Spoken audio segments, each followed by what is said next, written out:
नमस्कार, disclosure with Vinod में आपका स्वागत है। और आज हमारे साथ डिस्क्लोज करेंगे राजीव चुन्नी, एसओएस इंटरनेशनल के चीफ। राजीव जी, मुबारक हो आपको। कोर्ट ने आपके हक में फैसला दिया। आपने बड़ी लंबी संघर्ष किया है और कोर्ट ने कहा कि 6 महीने के अंदर इन 5300 परिवारों को भी उतने ही मुआवजा दिया जाए, वैसे ही राइट दिए जाए जो पहले पीओजे के रिफ्यूजीज को दिए गए हैं। कैसे देखते हैं इस फैसले को? देखिए, बड़ा स्वागत योग्य फैसला है और पूरे मेरिट को देखकर जो बनता था वो दिया गया है। खुशी हुई, पूरे सभी परिवारों को बड़ा हर्ष है। लेकिन तकलीफ़ इस बात की है कि केंद्र सरकार की तरफ से जो वहाँ पर जवाब आया उसमें ये कहा गया कि इनका हक नहीं बनता, इसको डिसमिस किया जाए। ये एफिडेविट केंद्र सरकार का था 2018 में और स्टेट ने तो जवाब ही नहीं दिया। जब स्टेट को सरकार ने कहा कि आप भी बोलिए क्या करना है, तो 2022 में वो एक एफिडेविट लेकर आए स्टेट वाले। उन्होंने कहा कि जो पहले से 2000 करोड़ रुपए आया हुआ है उसमें से पैसा बच जाएगा, सारे परिवार आ नहीं रहे लेने जी। तो अगर केंद्र कहे तो हम देने के लिए तैयार हैं जी। उसके बाद आर्गूमेंट हुए, जजमेंट रिजर्व हो गई 2023 में अप्रैल में रिजर्व हो गई। रिजर्व होने के 14 दिन बाद स्टेट दोबारा वापस आई कोर्ट के पास जी। कहने लगी हमें सप्लीमेंट्री एफिडेविट देना है। राइट। चले, जज की मर्जी है, कोर्ट ने अलो कर दिया। सप्लीमेंट्री उन्होंने क्या लिखते हैं, कहते हैं जिस अधिकारी ने यह कहा था कि हम देने के लिए तैयार हैं, हमें एतराज़ नहीं है, उससे गलती हुई है, हम इसको वापस ले रहे हैं और हमारा भी स्टैंड यही है जो गवर्नमेंट ऑफ इंडिया का है कि इनको नहीं मिलना चाहिए, इसको डिसमिस किया जाए। उसके बावजूद चूँकि मेरिट की बात थी, कोर्ट ने देखा कि ये इंसाफ यही कहता है कि एक ही जगह से आए हुए लोग, एक ही तरह से पीड़ित लोग जम्मू में रहे हैं तो आपको मिल जाएगा, जम्मू से बाहर चले जाएं तो आपको वंचित कर दिया जाएगा। ये कानून की दृष्टि में ठीक नहीं है जी। तो मैं समझता हूँ कि जो फैसला कोर्ट ने किया है वो बहुत बढ़िया और स्वागत योग्य है। जी। राजीव जी, अब्रॉड में भी कुछ लोग आपके रहते होंगे, स्वाभाविक सी बात है। समूचे देश में हैं तो बाहर भी होंगे, क्या उनको भी इसका बेनिफिट मिलेगा या सिर्फ जो देश में लोग रहते हैं, भारत में? देखें, जो अब्रॉड हैं वो अगर सीधे चले गए हैं, उनकी कोई रजिस्ट्रेशन यहाँ नहीं है, डायरेक्ट चले गए, वो तो उनका तो कुछ नहीं है। उनका लेकिन अगर वो बाहर रहने के बाद विदेश चले गए हैं, अधिकार उनका भी पूरा बराबर का है as per government court order, वो सभी को मिलेगा जितने भी 5300 परिवार हैं। जी। जजमेंट में लिखा हुआ कि जो अब्रॉड चला जाएगा उसको भी नहीं, उसका कोई जिक्र नहीं है। जजमेंट में क्या है मैं आपको बता दूं जी। कुल हमारे 31,619 परिवार आए थे, उसमें से 26,300 परिवारों को हमने J&K में एडजस्ट किया, 5,300 परिवारों को हम बाहर ले गए और वो अपनी मर्जी से नहीं गए जी। हमने ये कहा चूँकि बड़ी पर्याप्त मात्रा में लोग आए हैं, बड़ी ज़्यादा संख्या में, तो सबको यहाँ जम्मू में बिठाना, उनको एडजस्ट करना मुश्किल हो जाता है। तो बाहर अन्य राज्यों में आप रहिए, जब फैसला करेंगे आपको वापस ले आएंगे। ये वो 5,300 परिवार हैं जो हमारा हिस्सा है जी, जिनको बिना अदालत में जाए हुए मिलना चाहिए था इंसाफ, लेकिन 7 साल लग गए। 2017 में हमने पटिशन लगाई थी और देखें पटिशन जिस शख्स ने लगाई है वो हमारा एसओएस का मेंबर है, मुजफ्फराबाद से आया हुआ है।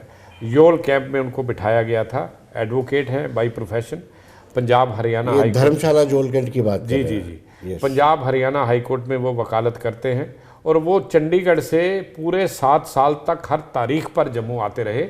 उनको ये नहीं था कि मुझे पैसा मिलना है, उनको ये था कि मेरी पूरी बिरादरी को इंसाफ मिले जिसको ये डिनाई कर रहे हैं जी जी। यानी उनकी भी बड़ी भूमिका रही है, बहुत तो आपने भी पूरा किया है उनको। देखें, वो तो हमारे मेंबर हैं स्वाभाविक तौर पर, लेकिन मैं ये कह सकता हूँ कि पैसा हमने उनको नहीं दिया, पैसा उन्होंने अपनी जेब से खर्चा, सहयोग हमारा पूरा था। उसके अतिरिक्त जो 13-14 और पैटिशनर उनके साथ शुरू में जोड़े गए वो सारे हमारे ही मेंबर थे।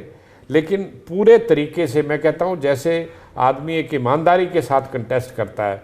यहाँ जम्मू में बैठ के कई बार वकील जो हैं तारीख पर नहीं जाते, वो चंडीगढ़ से इवन कहीं बाहर भी होते थे तो तारीख पर वो जम्मू पहुँच जाते थे जी। अब किस किस स्टेट में हमारे ये रिफ्यूजीज रहते हैं? देखें जी, जितने भी राज्य हैं जो बाद में बने उनको छोड़ दीजिए जी। अब जैसे बिहार है, बिहार में से झारखंड निकला, झारखंड में तो नहीं लेकिन बिहार का नाम आता है। जैसे यूपी की बात करें, यूपी में ज़्यादातर लोग हमारे उत्तराखंड में रहते हैं, तब यूपी मानी जाती थी। इसलिए रहते हैं क्योंकि देहरादून एक ठंडा इलाका था। जो लोग मुजफ्फराबाद से आए उनकी इच्छा थी कि हमें ठंडे इलाके में, यूपी में गर्मी पड़ती थी, तो इनको जो है वो रखा गया देहरादून में। अब देहरादून अलग हो गया, वो बन गया उत्तराखंड।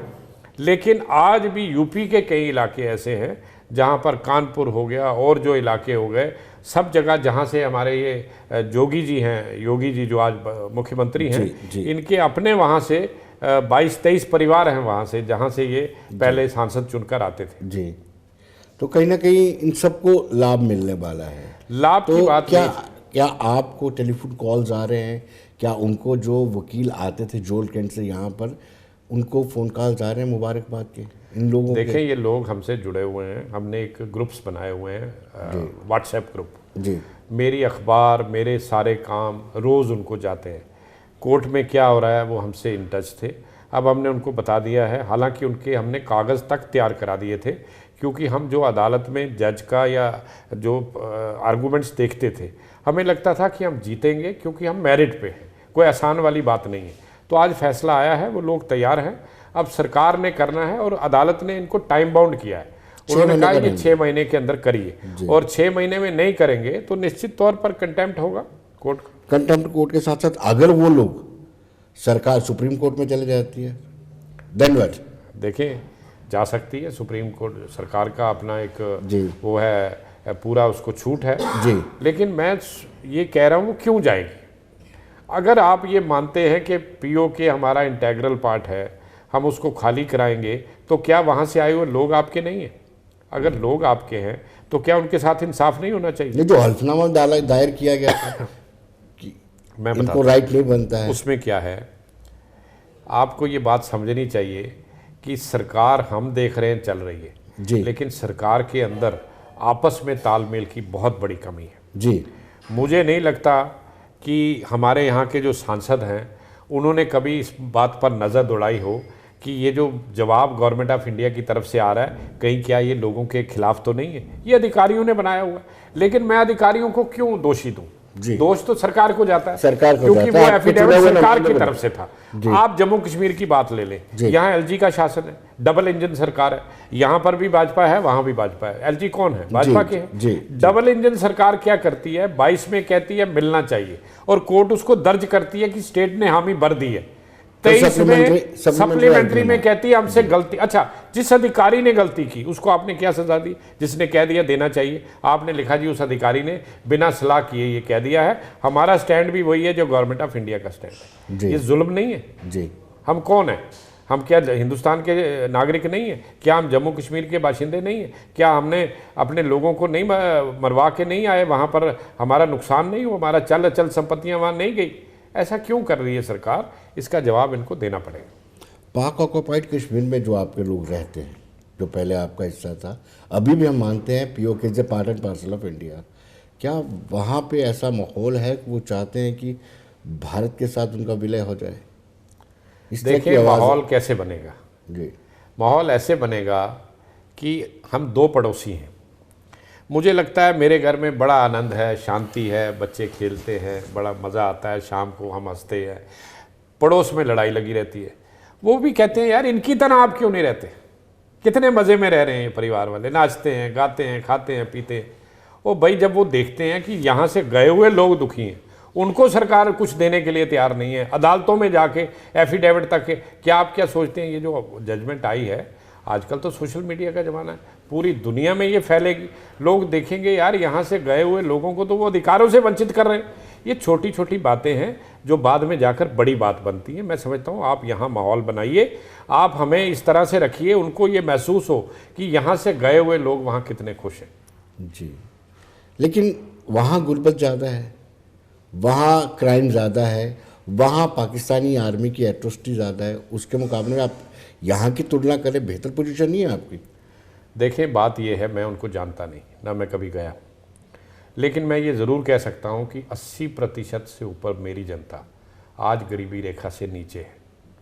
मैं तो घर घर जाता हूँ, राजौरी क्या, पुंछ क्या, मैं राजस्थान गुजरात तक होके आया हूँ। गुजरात में परिवार है जहाँ से आज प्रधानमंत्री और गृह मंत्री आते हैं, उनकी हम मीटिंग करके आए हैं। बड़े बुरे हाल में वो गरीब थे, गरीब रह गए, लेकिन पीछे उनकी प्रॉपर्टीज थी, छूट गई। मैं कहता हूँ उनकी मदद क्यों नहीं होनी चाहिए। अब आप, हमें क्या पता वो क्या कर रहे हैं, गुर्बत में है क्या है, टेलीविज़न पर हम देखते हैं कि वहाँ एट्रॉसिटीज़ हो रही हैं, निश्चित तौर पर होंगी, क्योंकि पाकिस्तान उसको एक कॉलोनी बनाकर रखना चाहता है, वो एक अलग बात है, वो एक सियासी मसला है। लेकिन मैं कहता हूँ कि हम लोगों के साथ सरकार इंसाफ करे, हम पार्ट एंड पार्सल हैं। और जब हम पर ये तशद्दुद हुई थी, हमने सबसे पहले अपना देश भारत माना था, तभी हमने इस तरफ मुंह किया, नहीं तो हम वहाँ भी रह सकते थे धर्म परिवर्तन करके। लेकिन हमने कहा नहीं, हमें मंजूर नहीं है, ना धर्म परिवर्तन करेंगे, ना देश बदलेंगे, हम हिंदुस्तानी हैं, हिंदुस्तानी रहेंगे, और आगे भी चाहे हमें कुछ मिले या ना मिले, ये देश हमारा है, हम इसके साथ रहेंगे। कहीं ऐसा तो नहीं है राजीव चुन्नी जी विरोध और सिर्फ विरोध के लिए किया जा रहा हो? पहली मर्तबा इस सरकार ने आपको 5-5 लाख की एक इंस्टॉलमेंट तो दी है, एक उम्मीद तो बनाई है। पिछले 70 सालों से आपको क्या मिल रहा था? देखें, मैं आपको एक बात बता दूं कि ऐसा नहीं है कि अभी जाके 5.5 मिला है। यहाँ कॉलोनियाँ बनी, लोगों को क्वार्टर्स मिले, कस्टोडियन लैंड मिली, ताकि इन लोगों की एक टेम्परेरी रिहेबिलिटेशन हो। जी, इसमें कोई शक नहीं कि इनके आने से पहले हमने काफ़ी काम किया हुआ था। ये नहीं कि हम इंतज़ार कर रहे थे कि सरकार आएगी तो हमें देगी, हमने ये पैकेज पहले से पास करवा रखा था। ये आ गए। आने के बाद आप मुझे बताएं, आप हमारा गिन रहे हैं 5.5, आज एक एक कश्मीरी विस्थापित परिवार 2-2 करोड़ रुपया ले चुका है। 2-2 करोड़, आप गिनिए जरा सारी चीज़ें उनकी। जनाब, एक एक परिवार को इतना दे गए, और यहाँ 5.5 गिना जा रहा है। कश्मीर किसी दूसरे देश के कब्जे में नहीं है, वहाँ जाकर मैं अपनी प्रॉपर्टी बेच सकता हूँ, किराए पर दे सकता हूँ, अपने पास रख सकता हूँ। लेकिन आप हैरान होंगे, जो प्रॉपर्टी मैं छोड़ आया हूँ, मैं अपनी निजी बात कर रहा हूँ, आज वहाँ मंगला डैम बन चुका है। कल आप खाली भी कराएंगे ना, मुझे रिस्टोर नहीं कर सकते आप वहाँ पर। हालात तो ख़राब है हमारे। मैं कोई विरोध नहीं, कि इसलिए नहीं कह रहा कि विरोध के लिए विरोध कर रहे हैं। मुझे दुख इस बात का हुआ, चाहे अधिकारियों से गलती हुई, चाहे इनका जो है कानून मंत्रालय है या कानून विभाग है, उसने कैसे कह दिया सरकार से पूछे बिना। देखिए, कोई भी एफिडेविट बनता है, पहले उसको वेट कराया जाता है सरकार से कि क्या हम ये एफिडेविट दें कि भाई साहब आपका कुछ नहीं बनता, इसको पेटिशन को डिसमिस किया जाए। किसी ने तो इस पर नोट दी होगी, जिसने नोट दी है उसको पकड़िए, ताकि एक सेंस ऑफ बिलोंगिंग मेरे अंदर आए कि भाई सरकार की नीयत खराब नहीं थी, वो अधिकारी या वो उसको हामी भरने वाले लोग खराब थे। जी, आपने मुआवजे की बात की थी। वो जो मंगला डैम बना है, वहाँ पे आपकी जो ज़मीन आ गई है बीच में, पानी के बीच में, उसका क्या स्टेटस है इस वक्त? देखें, कोई स्टेटस नहीं है, चिट्ठियाँ लिखी गई हैं, कोई जवाब उसके नहीं आए, वक्त लगता है, लेकिन हमने उसका भी मन बना लिया है। लेकिन एक बात बताएं ना, अदालतों में वहाँ इतनी जल्दी आपकी सारी लड़ाई अदालतों में चलती है। देखें, वही तो मैं कह रहा हूँ। अच्छा, आप मुझे बताएं, अगर ये शख्स वॉलंटियर ना करते अपने आप को, राजेश कुमार बसंती, ये तो एडवोकेट थे, हमारे पास तो पैसा नहीं था, हम अदालत में लड़ते, हम तो कहना था ठीक है जैसे चलता है चल रहा है। ये तो मैं कहता हूँ आफरीन है, हैट्स ऑफ टू हिम। सारे लोग उसको जो है, उसकी जय जयकार हो रही है, सब लोग कह रहे हैं कि बहुत बढ़िया शख्स है, जिसने अपनी नहीं, निजी नहीं, सबकी लड़ाई लड़ी। और आज सरकार की आंखें खुल जानी चाहिए कि हमारे नीचे जो चल रहा है वो ठीक नहीं चल रहा। जी, अगर 6 महीने तक नहीं, आप जो कोर्ट की डायरेक्शन है कि 6 महीने के अंदर इस आदेश को इम्प्लीमेंट किया जाए, अगर नहीं होता है तो कंटेम्प्ट ऑफ कोर्ट वो तो अपने आप बनेगी। जी, देखें, अवमानना है अदालत की, मैंने नहीं कहा, अदालत ने कहा है कि इनको 6 महीने के अंदर वो सारी सुविधाएं दो जो आपने जम्मू में बैठे हुए लोगों को, जम्मू कश्मीर में बैठे हुए लोगों को दी हैं। वो क्या है, फिलहाल तो 5.5 लाख है, तो इनकी पूरे रिकॉर्ड तैयार है इनके पास, इन्होंने तो कागज़ भी ले लिए हैं, इनका सब कुछ तैयार है। इनको तभी मिलेंगे अगर दिल्ली से आदेश आए कि हाँ जी आप इनकी भी फाइलें लेना शुरू करो और इनके भी केसेस पास करो, तो नेचुरली इंसाफ होगा, उसमें क्या दिक्कत है। लेकिन राजीव जी, अभी भी कुछ ऐसे परिवार हैं जो यहाँ रहते हैं, उनको अभी कभी मुआवजे की पहली किस्त नहीं मिल पाई है। हाँ, ये क्या भी वो एक बड़ा इशू है? ये भी भारत सरकार को जवाब देना है। देखें, इन्होंने 2000 करोड़ तो कह दिया, लेकिन रिलीज़ ये टुकड़ों में कर रहे हैं, कभी 100 करोड़ रिलीज़ करते हैं, कभी 50 करोड़ करते हैं। अभी इन्होंने कहा जी आखिरी तारीख होगी इस किस्त की 31 मार्च, जो आ रहा है 31 मार्च। भाई आपने तारीख तो डाल दी, लेकिन जो पहले से पास हुए केसेस हैं उनको पैसा नहीं मिल रहा, वो दर दर की ठोकरें खा रहे हैं, रोज़ पूछने आते हैं कब आएगा पैसा। देखो, हम तो बताने की स्थिति में नहीं है, इवन यहाँ भी पीआरओ भी बताने की स्थिति में नहीं है, क्योंकि पैसा डीबीटी ट्रांसफ़र से आता है, direct beneficiary transfer, government of India, ministry of home affair से। तो ये केंद्र को करना चाहिए। जब कश्मीर की बात आती है, 1 महीना चीनी ना मिले तो जनाब आप घबरा जाते हो, हमें तो आप बरसों तक इंसाफ नहीं देते, गलत बात है। जी, क्या आपको लगता है कि जिस तरीके से गवर्नमेंट का रवैया है, जो हमारा पाकिस्तान रिफ्यूजी के रिफ्यूजीज हैं वो नाराज़ हैं, और इसका असर कहीं 2024 के लोकसभा चुनाव पे तो नहीं पड़ेगा? देखिए, बात यह है कि कौन किसको वोट डाले ये उसकी अपनी इच्छा है जी, और वैसे भी वोट मेरा निजी अधिकार है, उसके लिए मुझे फैसला लेना है। हाँ, ये बात ज़रूर है, जब आप अपने आसपास सरकार द्वारा किए जा रहे कार्यों को देखते हो कि वो मेरे खिलाफ जा रहे हैं, तो लोग सोचते हैं अगर ये मेरे नहीं है तो मैं इनका क्यों। जी, ये एक जाता है संदेश, तो इसको ठीक किया जा सकता है। लोग किसी के दुश्मन पक्के या किसी के दोस्त पक्के नहीं है, वो कहते हैं जो मेरा दोस्त हम उसके दोस्त। जी, तो ये इनको चाहिए, इसको ठीक करें अगर कुछ। और मैं सच्ची बात आपको बताऊं, ये दोनों मेंबर पार्लियामेंट यहाँ से जीत के गए हैं, उधमपुर और यहाँ से, काफ़ी बड़ी संख्या में हमारा वोट बैंक है। इन्होंने कभी हमें मुँह ही नहीं लगाया। जुगल किशोर तो बेचारा किसी खाते में नहीं आता, उसको पता ही नहीं है पीओके होता क्या है। जो पार्लियामेंट में उसने बोला है पहाड़ियों को लेकर, मैं कहता हूँ उसी बात पे पार्टी को उसको निकाल देना चाहिए था, उसको समझ ही नहीं क्या बात कह रहा है। और रही डॉक्टर जितेंद्र सिंह जी की, वो बड़े आदमी हो गए हैं, बड़े मंत्री हो गए हैं, 10 साल से वो प्रधानमंत्री जी के साथ है, वो छोटे मोटे कीड़े मकोड़ों की तरफ क्यों देखेंगे। तो अगर ये हालात हों तो हमारी बात दिल्ली में करेगा कौन? मुझे तो अंदर भी नहीं घुसने देगा कोई, हम तो आपके माध्यम से बात करेंगे। ये उनकी बात होती है जो नुमाइंदे होते हैं, इसीलिए पार्लियामेंट की सीटें बनाई जाती हैं कि वो प्रधानमंत्री तक बात लाएं अपने एरिया की। आगे असेंबली की सीटें बनाई जाती हैं, वो अपने एरिया की बात मुख्यमंत्री तक लाएं।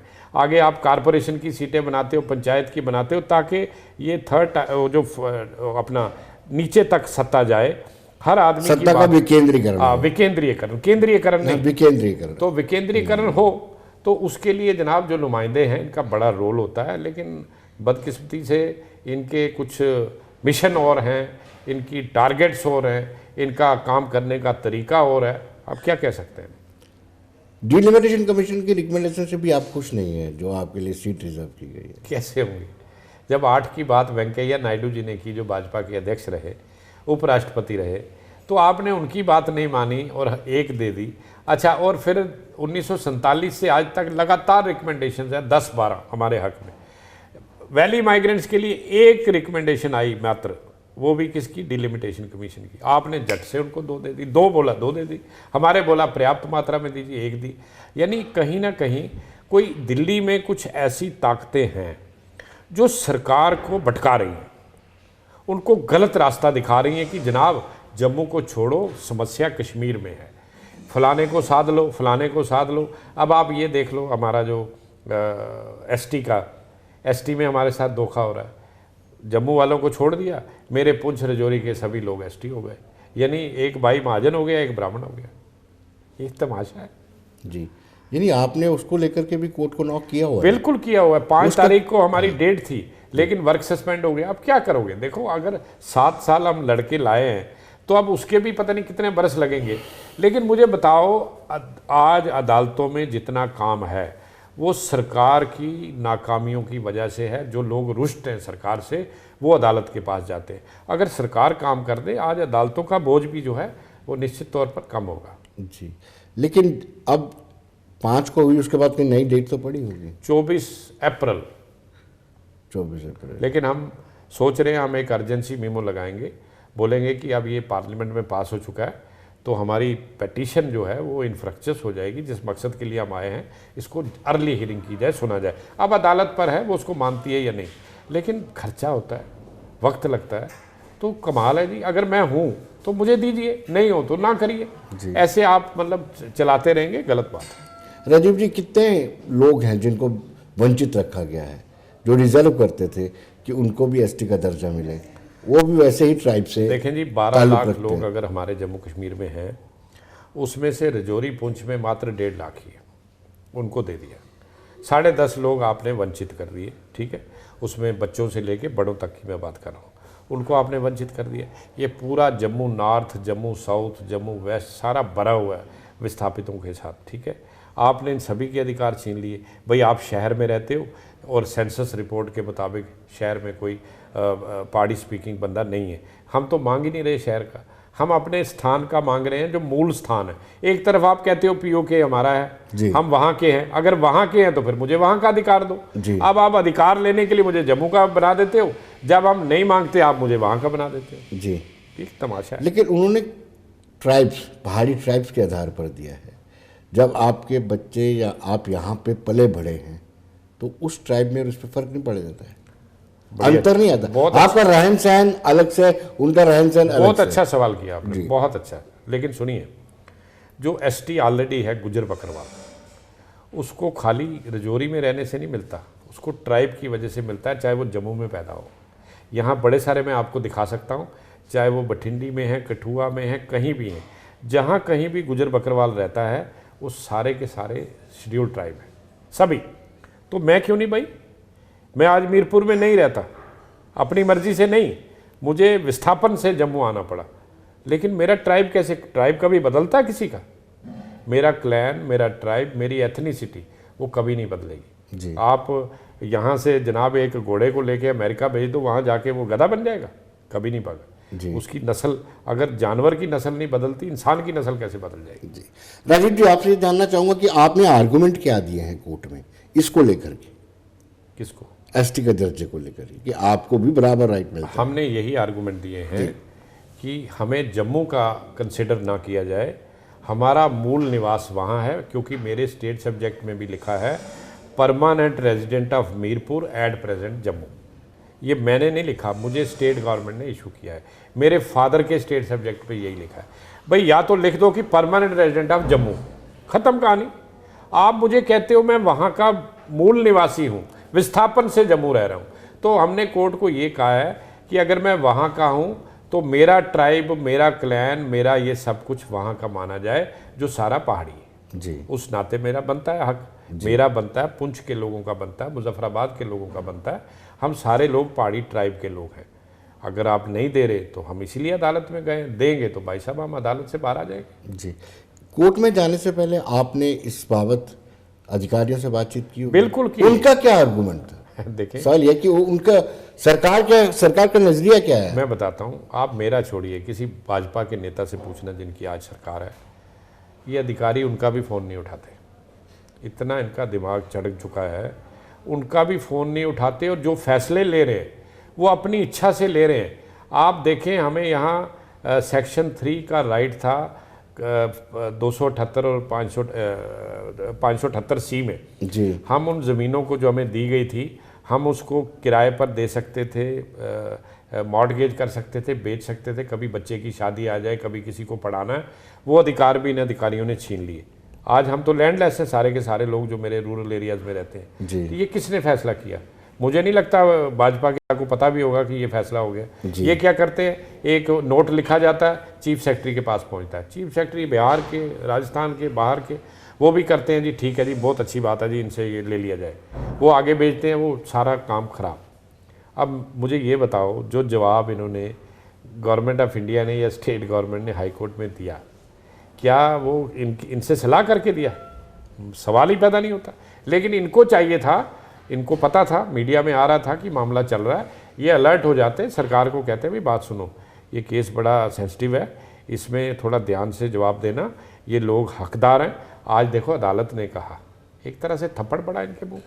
आप ही कह देते बनता है, अदालत से बाहर आ जाते हम जय जयकार करते, आपको हार पहनाते, हम सारी दुनिया में डिंडोरा पीटते, जनाब इतनी अच्छी सरकार है कि बिना मांगे इसने हमें दिया है। जी, थोड़ा लेकिन राजीव जी, अब इसको लेकर के क्या रहेगा आपका, जो अभी आपको एसटी का स्टेटस नहीं मिला है और आपकी कोर्ट में लड़ाई चल रही है, क्या इसको लेकर के आप बीजेपी के मंत्रियों से मिलेंगे कि आप उसमें इंटरवेन करें? क्योंकि कोर्ट देखिए, बड़ी बार ये हल्फनामा दे सकते हैं ना, बड़ी बार मिल चुके हैं इनसे, हमने मेमोरेंडम तक दिए, एलजी साहब को मिले, लेकिन मैंने देखा है एलजी साहब को 3 बार मिला मैं, ये जो मौजूदा एलजी है, ये जो पहली बार हम मेमोरेंडम देते हैं, दूसरी बार वो गायब हो जाता है। अब वो क्या करते हैं उसका मुझे नहीं पता, लेकिन कभी उसकी एक्नॉलेजमेंट तक वापस नहीं आई। अब हम इस पर आंदोलन छेड़ने वाले हैं। 12 तारीख मंडे को हमने सतवारी चौक में महात्मा गांधी के स्टैचू के नीचे एक धरना रखा है। उसके लिए हमने सरकार से बाकायदा परमिशन मांगी है। अब वो परमिशन देते हैं, नहीं भी देंगे, हम गिरफ्तारी देंगे, लेकिन हम इसको एक कैंपेन बनाएंगे ताकि आम जनता की ये बात जाए कि गलत हो रहा है, हमारे साथ नाइंसाफ़ी हो रही है। आप एक सीट जीतने के लिए राजौरी पुंछ की आपने इतना बड़ा खेला कर दिया, तो हम लोग हकदार थे, हमें ले आते बीच में। तो अगर हमें नहीं लाया तो उनको क्यों लाया जो हमारे तरह हकदार थे? ये गलत बात है ना। 2 को छोड़ दिया, 2 को ले लिया। तो एक समाज के अंदर ना जब आप समरसता नहीं रखते, बराबरी नहीं रखते, तो एक अनरेस्ट आती है। जी, लास्ट सवाल आपसे ये रहेगा कि आप राजनीतिक तौर पर सक्षम बने, इसके लिए आप कितनी सीटें चाहते हैं कि रिजर्व हो? हम चाहते हैं 8 सीटें मिलें। हम तो कहते हैं हमें राज्यसभा में भी एक नॉमिनेशन मिले। देखिए, मुझे ये बताएं, आज हम सांस भी लेते हैं या छोड़ते हैं ना, ये राजनीति के अंदर, क्योंकि हम एक वो हैं डेमोक्रेट हैं जी। तो जब तक वो लोग पागल नहीं हैं जो देखें, हमारा शेड्यूल कास्ट भाई क्या कहता है, हमें नुमाइंदगी होनी चाहिए। क्यों मांगते हैं वो? उनके लोग अंदर बैठकर उस समाज की बात करें। एसटी समाज कहता है मेरी नुमाइंदगी होनी चाहिए, ओबीसी कहता है मेरी नुमाइंदगी होनी चाहिए, सारे लोग कहते हैं। तो मुझे क्या करेंगे आप? मेरी सीटें तो पार पड़ी हैं, मुझे तो सबसे ज़्यादा ज़रूरत है। वो तो फिर अपने घर पे बैठे हैं सारे लोग, अपना पंच सरपंच तक चुन लेते हैं। मैंने तो कभी अपने इलाके का पंच सरपंच क्या, मैंने कभी विधायक तक नहीं चुना। मुझे क्यों ना मिले? और इसमें क्या था? कोई बुरी बात नहीं थी। लेकिन अब हम क्या है कि गृह मंत्री तक या प्रधानमंत्री जी तक हम इस बात को नहीं पहुंचा पाए। और क्यों? क्योंकि हमें वहां तक कोई लेके नहीं गया। ये पहले गृह मंत्री हैं देश के जो हमें आज तक नहीं मिले। कोई ऐसा गृह मंत्री नहीं है। मैं चंद्रशेखर जी से शुरू होकर बात कर रहा हूँ, तब वो एक बिहार के थे, मुझे नाम नहीं याद आ रहा। तब से लेकर आज तक हर एक गृह मंत्री जी से हम मिले हैं, उनसे अपनी गुहार लगाई, क्योंकि हमारा जो सब्जेक्ट है ये इन्हीं के अधीन है। लेकिन ये नहीं मिले कभी। चलिए, कोई बात नहीं। राजीव जी, बहुत बहुत शुक्रिया आपका। धन्यवाद, थैंक यू। तो दर्शकों, बने रहिए देश दुनिया की खबरों के लिए और मुझे दीजिए इजाज़त। नमस्कार।